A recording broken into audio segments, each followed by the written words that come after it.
राष्ट्रीय खेल पत्रिका खेल जगत। खेल जगत के इस अंक में हम आपके लिए लेकर आए हैं हाल ही में संपन्न हुए 36वें राष्ट्रीय खेलों तथा एशिया कप 2020 महिला क्रिकेट टूर्नामेंट पर report, world cup 2020 cricket tournament 2022 पर रिपोर्ट और ईरानी कप पर रिपोर्ट तथा होंगी महिला अंडर 17 फीफा वर्ल्ड कप 2022 और फीफा वर्ल्ड कप 2022 पर जानकारी और साथ ही साथ अन्य नवीनतम खेल समाचार।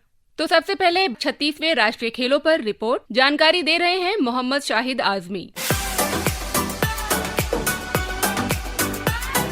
खेल कौशल और खेल भावनाओं के शानदार प्रदर्शन के साथ 36वें राष्ट्रीय खेल संपन्न हो गए हैं। गुजरात ने साल 2022 में पहली बार इन खेलों की मेजबानी की। राष्ट्रीय खेलों के 36वें संस्करण गुजरात के 6 शहरों अहमदाबाद, गांधीनगर, सूरत, वडोदरा, राजकोट और भावनगर में आयोजित किए गए, जबकि ट्रैक साइकिलिंग के मुकाबले दिल्ली में खेले गए। इन खेलों में 28 राज्यों तथा 8 केंद्र शासित प्रदेशों और सेवाओं के लगभग 7000 एथलीटों ने 36 विभिन्न खेलों में पदक के लिए प्रतिस्पर्धा की। इन खेलों का उद्घाटन 29 सितंबर को माननीय प्रधानमंत्री श्री नरेंद्र मोदी ने दर्शकों से खचाखच भरे अहमदाबाद के नरेंद्र मोदी स्टेडियम में किया।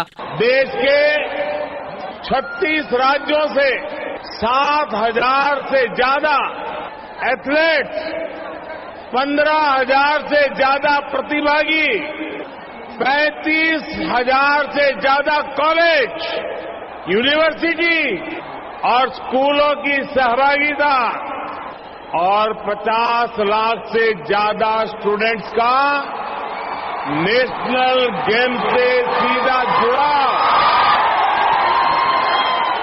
ये अद्भुत है, ये अभूतपूर्व है। नेशनल गेम्स का एंथम जुड़ेगा इंडिया, जीतेगा इंडिया।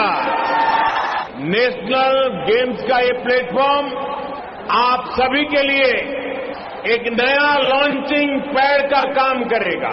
जबकि माननीय उपराष्ट्रपति श्री जगदीप धनखड़ ने इन खेलों का समापन किया। मुझे जानकारी मिली है, रिकॉर्ड टूटे हैं, नए कीर्तिमान स्थापित हुए हैं, पर किसी का दिल नहीं टूटा। यह शानदार उपलब्धि जिसके लिए हम तरस रहे थे वो हासिल हुई है। गांव के बच्चों ने, बालिकाओं ने अपनी प्रतिभा को किस तरीके से निखारा है, सिलेक्शन मेरिट पर होता है। I have no doubt, I am confident, the day is not far when India will host Olympics. Olympic के लिए आज मेरा मन आश्वस्त है। दुनिया के सबसे बड़े लोकतंत्र की दावेदारी सबसे मजबूत होगी। National games are declared as closed, पर सिलसिला जारी रहेगा। इन खेलों में सर्वश्रेष्ठ को विजेता के तौर पर राजा भालिंदर सिंह ट्रॉफी माननीय उपराष्ट्रपति महोदय ने प्रदान की। इन राष्ट्रीय खेलों में देश के दिग्गज और युवा एथलीट ने अपना बेहतरीन प्रदर्शन कर खेलों के क्षेत्र में भारत की ताकत को न सिर्फ बल दिया बल्कि कई कीर्तिमान भी स्थापित किए। सर्विसेज स्पोर्ट्स कंट्रोल बोर्ड यानी SSCB ने पिछले खेलों की तरह पदक तालिका में अपना पहला स्थान बरकरार रखा। उसने इन खेलों में 61 स्वर्ण, 35 रजत और 32 कांस्य समेत कुल 128 पदक जीते। वहीं महाराष्ट्र ने 39 स्वर्ण, 38 रजत और 63 कांस्य समेत 140 पदक के साथ दूसरे, जबकि हरियाणा 38 स्वर्ण, 38 रजत और 40 कांस्य सहित 116 पदक जीतकर पदक तालिका में तीसरे स्थान पर रहा। इसी तरह कर्नाटक ने 37 स्वर्ण सहित 88 पदक के साथ चौथे, तमिलनाडु 25 स्वर्ण समेत 74 पदक के साथ पांचवें, केरल 23 स्वर्ण समेत 54 पदक के साथ छठे, मध्य प्रदेश 20 स्वर्ण सहित 66 पदक के साथ सातवें, जबकि मेजबान गुजरात 13 स्वर्ण सहित 49 पदक लेकर पदक तालिका में 12वें स्थान पर रहा। महाराष्ट्र ने मेडल टैली में दूसरा स्थान पाकर इंडियन ओलंपिक एसोसिएशन की बेस्ट स्टेट ट्रॉफी उठाई। महाराष्ट्र ने इन गेम्स में सबसे अधिक 140 पदक जीते। 6 स्वर्ण और 1 कांस्य पदक जीतने वाली कर्नाटक की 14 वर्षीय तैराक हर्षिका रामचंद्र को सर्वश्रेष्ठ महिला और 5 स्वर्ण, 2 रजत और 1 कांस्य पदक जीतने वाले 29 वर्षीय तैराक साजन प्रकाश को सर्वश्रेष्ठ पुरुष एथलीट चुना गया। साल 2015 के भी इन खेलों में साजन ने यह अवार्ड अपने नाम किया था। इन खेलों में गुजरात की पूजा पटेल योगासन में स्वर्ण पदक जीतने वाली पहली खिलाड़ी बनी। इस बार राष्ट्रीय खेलों में जो 5 नए खेल शामिल किए गए थे उनमें योगासन एक था। गुजरात के अद्भुत बालक 10 वर्षीय शौर्यजीत खैरे ने इतिहास रच दिया, जो पोल मलखम में कांस्य पदक जीतकर इन खेलों के सबसे कम उम्र के पदक विजेता बन गए। आपको बता दें, राष्ट्रीय खेलों के 37वें संस्करण का आयोजन अगले साल गोवा में किया जाएगा। राष्ट्रीय खेलों के आयोजन पर हमने 2 बार की ओलंपिक मेडलिस्ट बैडमिंटन खिलाड़ी पीवी सिंधु से खास बातचीत की। आप गई थी, देख के आई हैं, कैसा लगा वहाँ जाकर? बहुत अच्छा लगा, क्योंकि of course I couldn't play, but injury की वजह से मैं नहीं खेल पाई। But it is a very good, Modi ji ने बहुत सपोर्ट किया स्पोर्ट्स को, एंड वो इंफ्रास्ट्रक्चर भी बहुत अच्छा था। I think it is one of the best, I would say, and I think a lot of youngsters and a lot of participants and a lot of players were there, the top players, and also youngsters को भी एक chance मिला, एक experience भी है top players के साथ खेलने के लिए, which is really really good. And I am sure national games has been a fantastic hit, I would say, and I think the participants also really enjoyed, क्योंकि organizers and association sports authorities ने बहुत support किया, बहुत मेहनत किया, 90 days में सब कुछ किया। I think it is really good and they've done it really well. Khelo India और नेशनल गेम्स, इन दोनों को कैसा मानती है देश में खेलों को उत्थान या बढ़ावा के? मतलब खेलो इंडिया भी एक encouragement है प्लेयर्स के लिए, और नेशनल गेम्स भी वैसे ही है, and I think like these tournaments must happen, क्योंकि यंगस्टर्स को और प्लेयर्स को एक encouragement और एक चांस मिल सकते हैं कि yes we are, they can prove themselves that yes we can do it and we can achieve something. I think it is a kind of encouragement where they can go to another level. So definitely Khelo India and National Games has impacted a lot of athletes and a lot of players in India. अब बात करते हैं Asia cup 2020 महिला cricket tournament की, जो हाल ही में बांग्लादेश में संपन्न हुआ। भारत ने महिला एशिया कप के फाइनल में श्रीलंका को 8 विकेट से हराकर 7वीं बार एशिया कप का खिताब अपने नाम कर लिया। बांग्लादेश के सिलहट स्टेडियम में खेले गए इस मैच में पहले बल्लेबाजी करते हुए श्रीलंका की टीम आखिरी विकेट के लिए कुल सूर्या और रणवीरा के बीच 22 रन की नाबाद साझेदारी की बदौलत 65 रन ही बना सकी। एक समय ऐसा लग रहा था श्रीलंकाई टीम 50 रन तक भी नहीं पहुंच पाएगी। श्रीलंका की सिर्फ 2 ही बल्लेबाज दहाई का आंकड़ा छू पाई। 66 रन के लक्ष्य के जवाब में भारत ने 8.3 ओवर में 2 विकेट गंवाकर खिताब अपने नाम कर लिया। भारत की ओर से स्मृति मंधाना ने नाबाद 51 रन, जबकि कप्तान हरमनप्रीत कौर ने 11 रन की नाबाद पारी खेलकर मुकाबला आसानी से भारत के पक्ष में कर दिया। आउट होने वाली बल्लेबाजों में शेफाली वर्मा ने 5, जबकि जेम्मा रोड्रिग्स ने 2 रन बनाए। इससे पहले टॉस जीतकर पहले बल्लेबाजी करते हुए श्रीलंकाई टीम की शुरुआत बेहद खराब रही। कप्तान अटपट्टू और विकेटकीपर अनुष्का संजीवनी की सलामी जोड़ी ने काफी धीमी शुरुआत की। तीसरे ओवर में 8 रन के स्कोर पर श्रीलंकाई टीम को पहला झटका लगा। कप्तान अटपट्टू 12 गेंदों में 6 रन बनाकर आउट हुई। यहीं से श्रीलंका का पतन शुरू हो गया।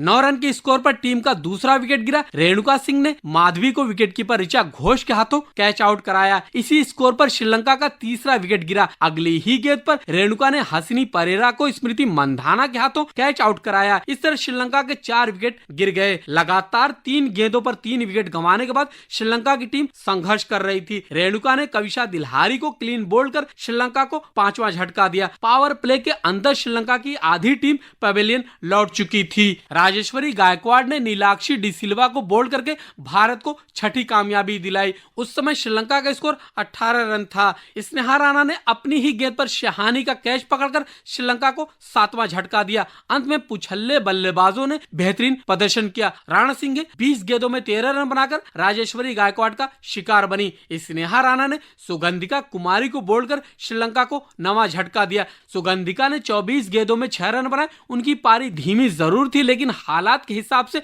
उन्होंने अपनी टीम को ऑल आउट होने से बचाया। आखिरी विकेट के लिए कुलसूर्या और रणवीरा ने 22 रन की नाबाद साझेदारी कर अपनी टीम का स्कोर 65 रन तक पहुंचा दिया। भारत की ओर से रेणुका सिंह ने सबसे ज्यादा 3 विकेट लिए, वहीं राजेश्वरी गायकवाड़ और स्नेहा राणा को 2-2 विकेट मिले। भारत और श्रीलंका की टीम महिला एशिया कप के फाइनल में 5वीं बार आमने सामने थी और 5 बार टीम इंडिया ने श्रीलंका को शिकस्त दी। यह महिला एशिया कप का 8वां संस्करण था और टीम इंडिया सभी 8 संस्करण के फाइनल में पहुंची है। साल 2004 में शुरू हुए इस टूर्नामेंट को साल 2008 तक वनडे फॉर्मेट में खेला गया, वहीं साल 2012 से T20 फॉर्मेट में खेला जा रहा है। अब तक खेले गए 8 संस्करण में सिर्फ एक खिताब भारत की झोली से फिसल गया, जब पिछले संस्करण के फाइनल में भारत के सामने बांग्लादेश की टीम थी और नतीजा भारत के पक्ष में नहीं गया। बांग्लादेश ने रोमांचक मुकाबले में आखिरी गेंद पर जीत हासिल की। भारत की तरह बांग्लादेश यह टूर्नामेंट जीतने वाली पहली टीम बनी थी। भारतीय टीम ने इस 7 देशों के टूर्नामेंट के राउंड रॉबिन के 6 में से 5 मैच जीतकर सेमीफाइनल में जगह बनाई। सेमीफाइनल में थाईलैंड को 74 रन के बड़े फर्क से हराकर टीम ने फाइनल खेलने का हक हासिल किया। टीम इंडिया को टूर्नामेंट के 8 मैचों में से सिर्फ पाकिस्तान के खिलाफ एक मैच में शिकस्त मिली, बाकी सभी 7 मैचों में उसे जीत हासिल हुई। एशिया कप में भारतीय टीम की सफलता पर टीम की सदस्य दीप्ति शर्मा कहती हैं, हम लोगों ने एज अ बॉलिंग यूनिट जो प्लान किया था, हम लोग उसी पे थे कि लाइक जो हमारी स्ट्रेंथ है, सारे बॉलर्स हम लोग यही सोच रहे थे कि हम अपनी स्ट्रेंथ को बैक करेंगे। जैसे बैट्समैन क्या कर रहा है उस चीज़ पे फोकस ना करके हमारी जो लाइन एंड लेंथ है उस पर ज़्यादा फोकस करेंगे और एज अ पार्टनरशिप में हम लोगों ने बॉलिंग की और आई थिंक वो लोग थोड़ा सा प्रेशर में आए तो उन्होंने तभी विकेट थ्रो किए, लेकिन हम लोग एज अ बॉलिंग यूनिट बस यही सोच रहे थे कि पार्टनरशिप पे हम लोग ज़्यादा फोकस करेंगे। और डेफिनेटली जब भी आप फाइनल जीतते हो तो वो एक अलग से कॉन्फिडेंस देता है हर एक प्लेयर को और एज अ टीम हम लोगों ने फर्स्ट मैच से लेके लास्ट मैच तक टिल फाइनल हम लोगों ने काफ़ी अच्छा किया। वर्ल्ड कप 2020 क्रिकेट टूर्नामेंट 2022 और इस पर रिपोर्ट लेकर हाजिर हैं मोहम्मद शाहिद आजमी। T20 विश्व कप का आगाज 16 अक्टूबर से ऑस्ट्रेलिया में हो चुका है। साल 2007 में पहली बार आयोजित इस टूर्नामेंट के बाद यह दूसरा मौका है जब लगातार 2 साल इस टूर्नामेंट का आयोजन हो रहा है। पिछले साल यूएई में 7वां T20 विश्व कप खेला गया था। इससे पहले साल 2009 और साल 2010 में भी लगातार 2 साल T20 विश्व कप खेला गया था। ऑस्ट्रेलिया में पहली बार T20 विश्व कप का आयोजन किया जा रहा है। 16 अक्टूबर से 13 नवंबर तक 16 टीमों के बीच कुल 45 मुकाबले खेले जाएंगे। भारत का पहला मुकाबला 23 अक्टूबर को पाकिस्तान से खेला जाएगा। T20 विश्व कप इस बार 2 राउंड में खेला जा रहा है। पहला राउंड 4-4 टीमों के 2 समूह राउंड रॉबिन फॉर्मेट के आधार पर खेला जा चुका है। यह एक तरह से क्वालिफाइंग राउंड था। हर ग्रुप से 2 टॉप टीमें यानी कुल 4 टीमें अगले राउंड यानी सुपर 12 स्टेज में पहुंची हैं, जबकि बाकी 4 टीमें टूर्नामेंट से बाहर हो गई हैं। वहीं अगले चरण यानी सुपर 12 स्टेज में कुल 12 टीमों के बीच मुकाबले होंगे। पहले राउंड में ग्रुप ए और ग्रुप बी की टीमों की बात करें तो ग्रुप ए में नामीबिया, नीदरलैंड, श्रीलंका और यूएई, जबकि ग्रुप बी में आयरलैंड, स्कॉटलैंड, वेस्ट इंडीज और जिम्बाब्वे शामिल थीं। इनमें से श्रीलंका, नीदरलैंड, आयरलैंड की टीमों ने अगले यानी सुपर 4 राउंड के लिए क्वालिफाई कर लिया है, जबकि वेस्ट इंडीज की टीम शुरुआती राउंड से ही विश्व कप से बाहर हो गई है। सुपर 12 राउंड में शामिल टीमों की बात करें तो ग्रुप 1 में Afghanistan, Australia, England, New Zealand, Sri Lanka और ग्रुप बी की दूसरे स्थान पर रहने वाली टीम, जबकि ग्रुप 2 में भारत, बांग्लादेश, पाकिस्तान, दक्षिण अफ्रीका, नीदरलैंड और ग्रुप बी की विजेता को जगह मिली है। भारत के मैचों की बात करें तो उसे 23 अक्टूबर को पाकिस्तान से खेलना है, वहीं 27 अक्टूबर को नीदरलैंड से, जबकि दक्षिण अफ्रीका से 30 अक्टूबर को, बांग्लादेश से 2 नवंबर, जबकि 6 नवंबर को भारत का मुकाबला ग्रुप बी की विजेता टीम से होगा। आपको बता दें 22 अक्टूबर से 6 नवंबर तक सुपर 12 राउंड के मुकाबले खेले जाएंगे। इनमें से 4 टीमें सेमीफाइनल में पहुंचेंगी। पहला सेमीफाइनल मैच 9 नवंबर को, जबकि दूसरा सेमीफाइनल मैच 10 नवंबर को होगा।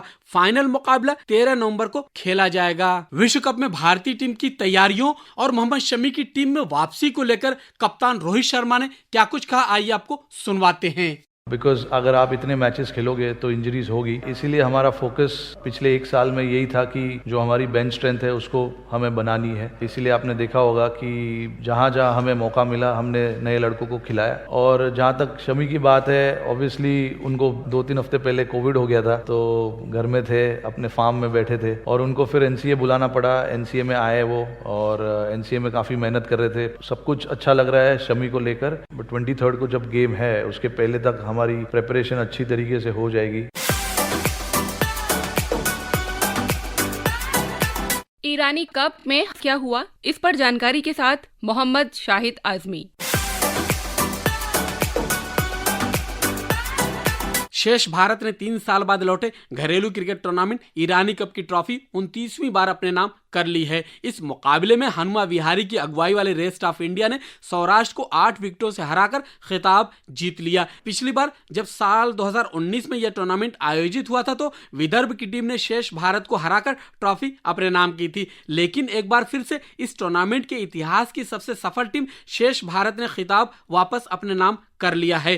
खिताबी मैच की बात करें तो पहले खेलते हुए सौराष्ट्र की टीम मुकेश कुमार, कुलदीप सेन और उमरान मलिक की बेहतरीन गेंदबाजी के सामने मात्र 98 रनों पर सिमट गई। जवाब में शेष भारत की भी पहली पारी की शुरुआत अच्छी नहीं रही और महज 18 रनों पर उसके 3 विकेट गिर गए। यहां से कप्तान हनुमा विहारी के 82 और घरेलू क्रिकेट में लगातार रन बनाने वाले सरफराज खान के शानदार शतक 138 रन के दम पर शेष भारत बड़े स्कोर की तरफ अग्रसर हो गई। फिर सौरभ कुमार के अर्धशतक से पहली पारी में 374 रन बनाकर 276 रनों की बढ़त हासिल कर ली। इसके बाद दूसरी पारी में सौराष्ट्र के निचले क्रम के बल्लेबाजों की बदौलत स्कोर 380 तक गया। शेष भारत को 105 रनों का लक्ष्य मिला, जिसे उसने महज 2 विकेट गंवाते हुए आसानी से हासिल कर लिया। सौराष्ट्र की तरफ से दूसरी पारी में शेल्डन जैक्सन ने 71, अर्पित वासवदा ने 55, प्रेरक माकड़ ने 72 और उनादकट ने 89 रन बनाकर स्कोर 380 रन तक पहुंचाकर शेष भारत को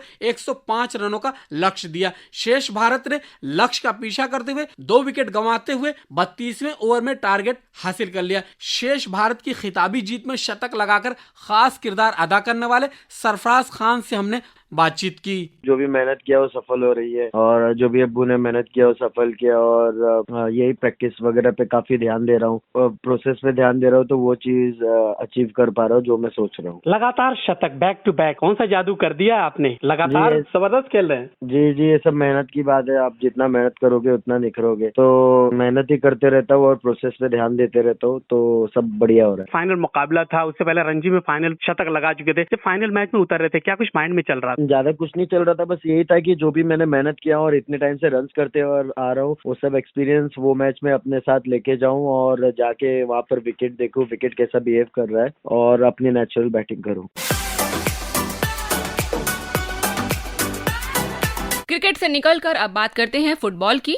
भारत में चल रहे महिला अंडर 17 फीफा वर्ल्ड कप 2022 पर एक रिपोर्ट के साथ नवीन कुमार शर्मा। भारत में इन दिनों फुटबॉल की धूम मची है। 17 वर्ष से कम आयु वर्ग के फीफा महिला विश्व कप में रोमांचक मुकाबले देखने को मिल रहे हैं। बेशक मेजबान भारतीय टीम अपने तीनों मैच हारकर अगले दौर की रेस से बाहर हो चुकी है, लेकिन विश्व कप जैसे बड़े मंच पर बड़ी टीमों के साथ खेलने से भारतीय खिलाड़ियों को नया अनुभव मिला है, जिसका फायदा आने वाले टूर्नामेंटों में देखने को मिल सकता है। इसके साथ ही मेजबान के रूप में भारत ने अपनी क्षमता भी साबित कर दी है। 5 साल पहले ये कल्पना करना भी मुश्किल था कि भारत में किसी भी स्तर पर फुटबॉल विश्व कप जैसे बड़े टूर्नामेंट का आयोजन संभव होगा। आज भारत 5 साल में दूसरी बार 17 वर्ष से कम आयु वर्ग का फीफा विश्व कप आयोजित कर रहा है। 2017 में हमने अंडर 17 पुरुष वर्ग के विश्व कप का आयोजन किया था। अब 17 वर्ष से कम आयु वर्ग के महिला विश्व कप का आयोजन हो रहा है। यह पहला मौका है जब भारत की महिला फुटबॉल टीम विश्व कप में हिस्सा ले रही है। 16 टीमों के इस वैश्विक टूर्नामेंट का आयोजन ओडिशा के भुवनेश्वर, गोवा के मडगांव और महाराष्ट्र के नवी मुंबई में आयोजित किया जा रहा है। ग्रुप ए में अमेरिका और खिताब के दावेदार ब्राजील की टीम ने, तो ग्रुप बी में जर्मनी और नाइजीरिया की टीमों ने क्वार्टर फाइनल में प्रवेश कर लिया है। अमेरिका ने पहले मुकाबले में मेजबान भारत को 8-0 से हराया, तो दूसरे मुकाबले में ब्राजील के साथ 1-1 से ड्रॉ खेला। मोरक्को के खिलाफ अमेरिका ने 4-0 से जीत हासिल की। इसी तरह 2008 की उपविजेता अमेरिका से 1-1 से ड्रॉ खेलने वाली ब्राजील ने मोरक्को को 1-0 से तो भारत को 5-0 से पराजित किया। भारतीय टीम ग्रुप ए में अपने सभी तीनों मैच गंवाकर दूसरे दौर की रेस से बाहर हो गई। भारत के अलावा मोरक्को और तंजानिया की टीम भी पहली बार विश्व कप में हिस्सा ले रही है। मोरक्को को एकमात्र जीत भारत के खिलाफ मिली। टीम तीसरे स्थान पर रहकर क्वार्टर फाइनल की रेस से बाहर हो गई। भारतीय टीम के प्रदर्शन पर पूर्व फुटबॉलर आई.एम. विजयन कहते हैं, 8 गोल में हार गया तो कोई बात नहीं, क्योंकि हम लोग लड़के लोग को तो एक्सपीरियंस तो मिलता है ना। इतना अच्छा वर्ल्ड कप है,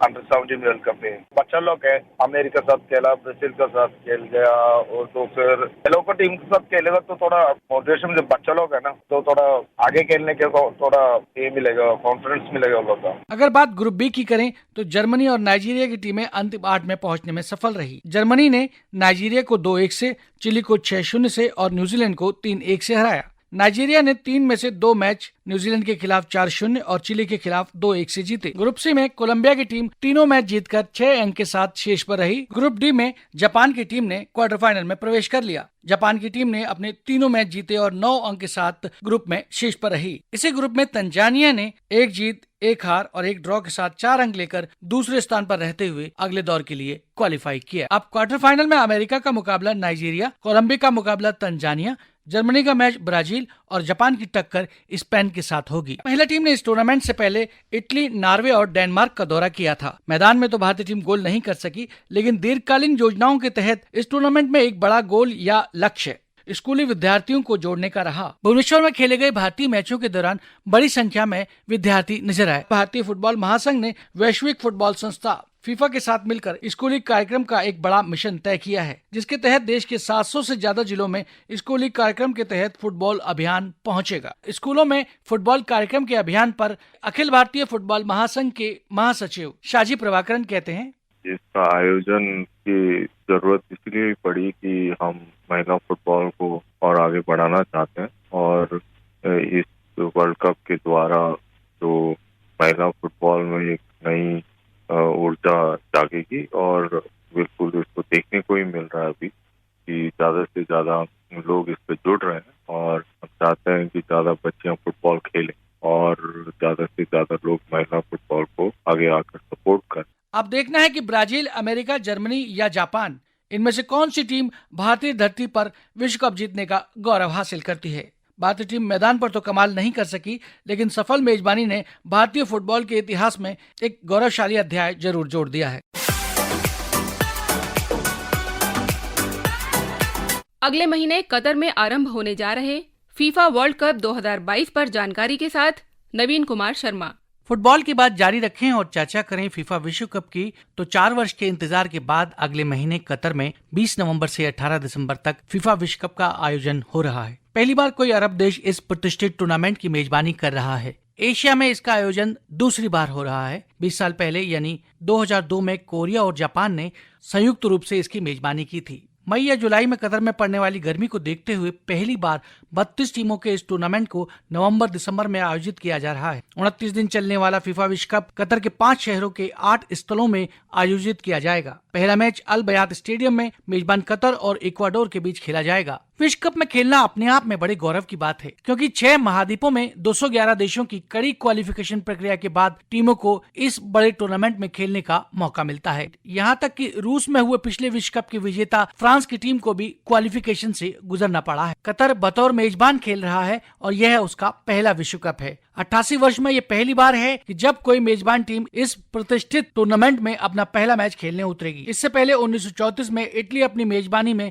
पहली बार विश्व कप खेलने उतरी थी। नीदरलैंड, इक्वाडोर, घाना, कैमरून और अमेरिका पिछली बार क्वालिफाई नहीं कर पाई थी, लेकिन इस बार बेहतर करने का प्रयास करेंगी। वेल्स तो 64 साल के बाद विश्व कप में खेलेंगी। कनाडा की टीम 1986 के बाद पहली बार हिस्सा ले रही है। 4 बार की विश्व चैंपियन और मौजूदा यूरोपीय चैंपियन इटली लगातार दूसरी बार विश्व कप का हिस्सा नहीं होगी। पिछली बार खेलने वाली मिस्र, पनामा, कोलंबिया, पेरू, आइसलैंड और स्वीडन भी इस बार कतर के लिए क्वालिफाई नहीं कर सकी हैं। एशियाई फुटबॉल परिसंघ AFC से 6 टीमों ऑस्ट्रेलिया, ईरान, जापान, मेजबान कतर, सऊदी अरब और दक्षिण कोरिया खेलेंगी। इसी तरह कोनकाकैफ परिसंघ, जिसमें उत्तरी और मध्य अमेरिका के अलावा कैरेबियाई संघ शामिल है, उस परिसंघ से 4 टीमें कनाडा, कोस्टारिका, मैक्सिको, अमेरिका शामिल हैं। यूरोपीय परिसंघ UEFA से 13 टीमें Belgium, Croatia, Denmark, England, France, Germany, Netherland, Poland, Portugal, Serbia, Spain, Switzerland और वेल्स खेलेंगी। इसके अलावा अफ्रीका से 5 टीमें Cameroon, Ghana, Morocco, Senegal, Tunisia और दक्षिण अमेरिकी जोन से 4 टीमों अर्जेंटीना, ब्राजील, इक्वाडोर और उरुग्वे भाग लेंगी। ओसनिया जोन, जिसमें New Zealand, Samoa, Papua New Guinea सहित 11 देश शामिल हैं, उस परिसंघ से किसी टीम ने क्वालिफाई नहीं किया है। कतर में 32 टीमों को 4-4 टीमों के 8 ग्रुप में बांटा गया है। सर्वाधिक 5 बार की विश्व चैंपियन ब्राजील को शेष वरीयता दी गई है। फाइनल 18 दिसंबर को लुसेल स्टेडियम में खेला जाएगा। गत चैंपियन फ्रांस के ग्रुप में ऑस्ट्रेलिया, डेनमार्क, ट्यूनीशिया हैं। ब्राजील ग्रुप जी में है, जिसमें सर्बिया, स्विट्जरलैंड और कैमरून की टीमें हैं। अगर बात स्टार खिलाड़ियों की करें, अर्जेंटीना के लियोनेल मेसी अपना 5वां और अंतिम विश्व कप खेलने उतरेंगे। 7 बार के श्रेष्ठ फुटबॉलर रहे मेसी ने ऐलान कर दिया है कि यह उनका अंतिम विश्व कप होगा। इसके अलावा पुर्तगाल के 37 साल के क्रिस्टियानो रोनाल्डो का भी यह 5वां विश्व कप होगा। मेसी और रोनाल्डो के अलावा ब्राजील के नेमार, विनीसियस जूनियर, पोलैंड के रोबर्टो लेवेंडोव्स्की, फ्रांस के Kylian Mbappe, Karim Benzema, Russia के लुका मॉड्रिच, इंग्लैंड के हैरी केन, उरुग्वे के लुइस सुआरेज भी कतर में अपने रुतबे और कौशल का सिक्का फिर से जमाने को बेताब होंगे। ये देखना दिलचस्प होगा कि कतर में पुराने सितारों की चमक फिर से दिखाई देगी या नए सितारे अंतर्राष्ट्रीय क्षितिज पर उभरेंगे। कई सितारों का यह अंतिम विश्व कप होगा, ऐसे में वे अपना श्रेष्ठ प्रदर्शन करना चाहेंगे। हो सकता है कोई पुराना चैंपियन अपने विश्व कप ट्रॉफियों की संख्या में और इजाफा कर ले, और यह भी मुमकिन है कि कोई नई छुपे रुस्तम टीम सारी दुनिया को चौंका कर विश्व कप अपनी मुट्ठी में कर ले। दरअसल यही संभावनाएं इस विश्व कप के रोमांच को 4 चांद लगाएंगी। चलते चलते अब पेश हैं अन्य खेल समाचार नवीन कुमार शर्मा से। 1983 रोजर बिन्नी बने भारतीय क्रिकेट कंट्रोल बोर्ड के नए अध्यक्ष। ऑस्ट्रेलिया के विक्टोरिया में 2026 में होने वाले राष्ट्रमंडल खेलों अर्जेंटीना के दिग्गज फुटबॉलर से लियोनेल मेसी ने की घोषणा कर दी। कतर में अगले माह से शुरू होने वाला फीफा वर्ल्ड कप उनका अंतिम दूसरे साल। मैक्स वर्स्टैपेन ने लगातार दूसरे साल जीता फार्मूला 1 विश्व चैंपियनशिप का खिताब।